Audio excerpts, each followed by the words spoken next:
Happy Christmas and welcome to everybody, all the mini enthusiasts and classic car enthusiasts. It's 25th, Christmas night. I've been sat in the house all day and I'm bored shitless. So I thought I'll do a couple of hours. I'll get itchy feet if I sit around too long, so I can't go on holiday and just sit by the beach. It just does my head in. So a couple of things. On the last video I said Happy Christmas. I've said Happy Christmas to these guys as well, but I'd like to do it on camera as well. 3 people I forgot that have channels that I watch. I have quite a few others which are non-car related, but I won't go into that because they don't subscribe to our channels. And not that it's a tit for tat, but it's more motoring stuff. The 3 that I forgot to talk about was George Corellis that has Soup. So George, Martin and Kevin, Happy Christmas on camera. Thank you. I'm sorry, I completely forgot. There's so many guys now doing the mini stuff in the cars that I completely forgot. So that's Martin at Retro Restore, who I've met, really good guy, top fella. Kevin from Gentleman's Motor Racing, who does brilliant videos, really, I love his parodies and stuff. And George Corellis, whose videos are really super. They're so well produced, it's unbelievable. It's called Soup. I think he's on episode 16 or 17, but beautifully done. This guy's he must be in the business. Anyway, and I'd like to do 4 quick shout outs for guys. Everybody else is doing pretty well, but these 4 guys need our help and a lot more views. So Piper Doug, who's Prairie Mini project, he's done about 3 or 4 I think at the moment with a mini, and he's also doing something else. I'm not quite sure what it is. It's something to do, the scissor jacks go on it, I'm not sure exactly what it is. I thought it was some kind of welding bench come log table come something. It's something to do with the mini, I'm sure, but I don't know what it is. I'm sure he'll let us know soon. Pete from Mad Mini Vlogger, he does really good videos, really enjoy looking at him. Mini Madness, Ben, he's been giving it some today. I've been watching his video today. He's stripping down one of his minis, classic mini restoration. And Adam Campion. I mean, these guys will get more and more, obviously, views and more subs, but we should really try and get them to do more. They will do more videos, I'm sure, if we put our comments in and what have you. So. 2 quick other things.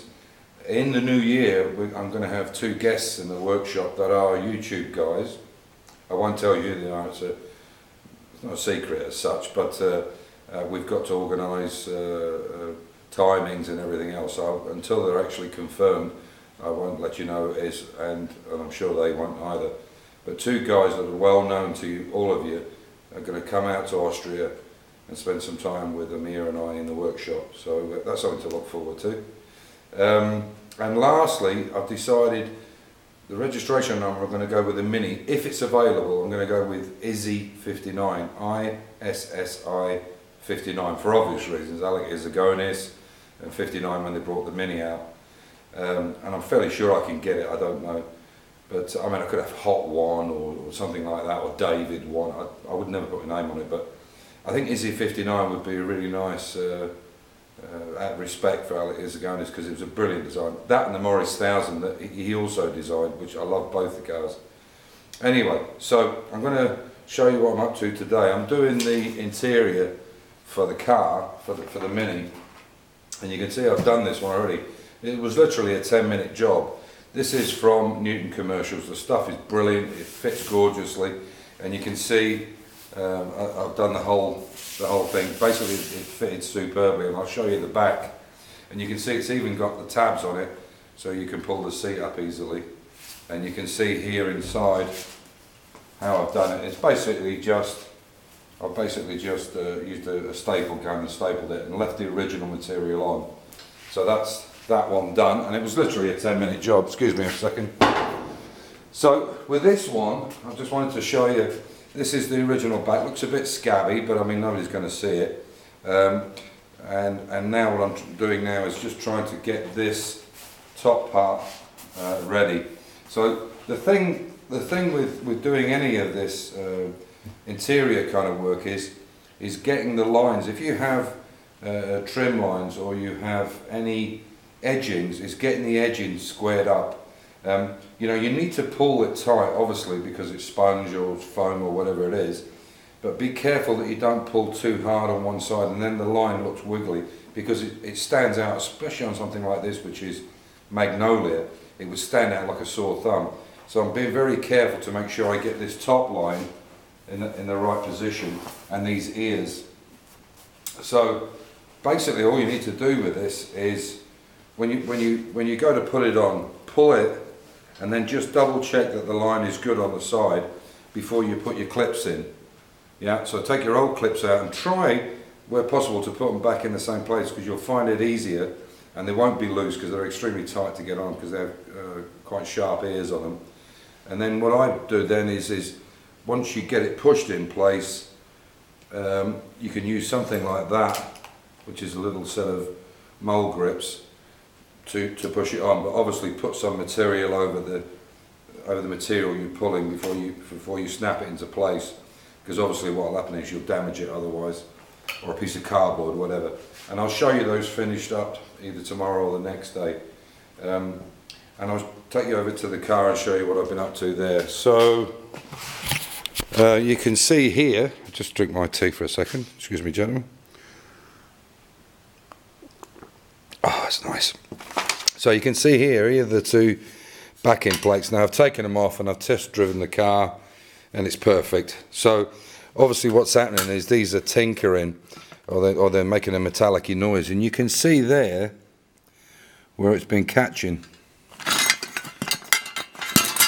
Excuse me a second.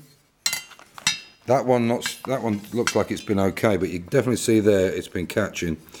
So consequently what's happened here is either this nut and bolt here have been in the wrong position, or the arm which attaches to the top of the track rod end is not in the right position, and that's what this needs to be happening with this is it needs to be pushed out a bit more. So what I'll do is I wanted to double check to make sure, and it works perfect now.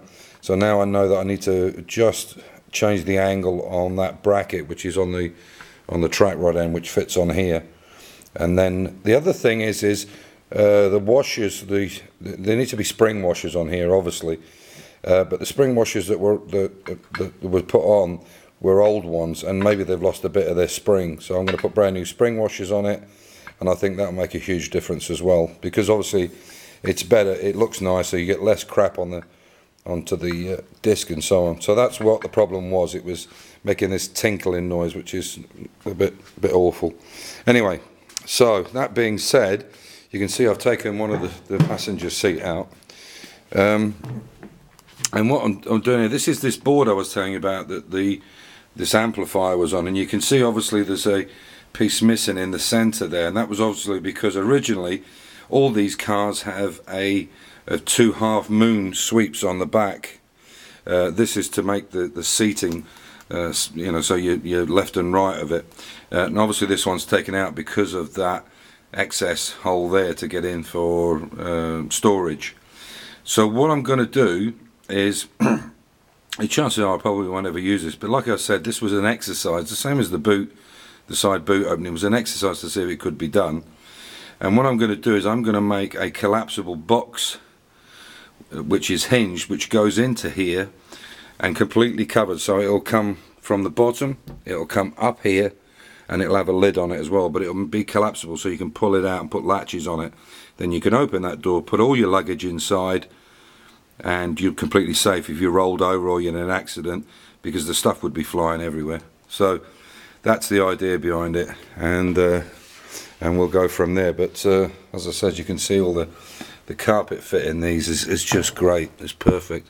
I did mention quickly to Newton, or to the guy at Newton, Josh, Butler's his name, about that they should actually pre-do the holes in here, because they can be a bugger to get lined up.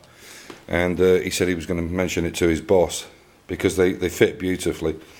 Anyway, that's it for tonight. Take care and see you soon. Bye.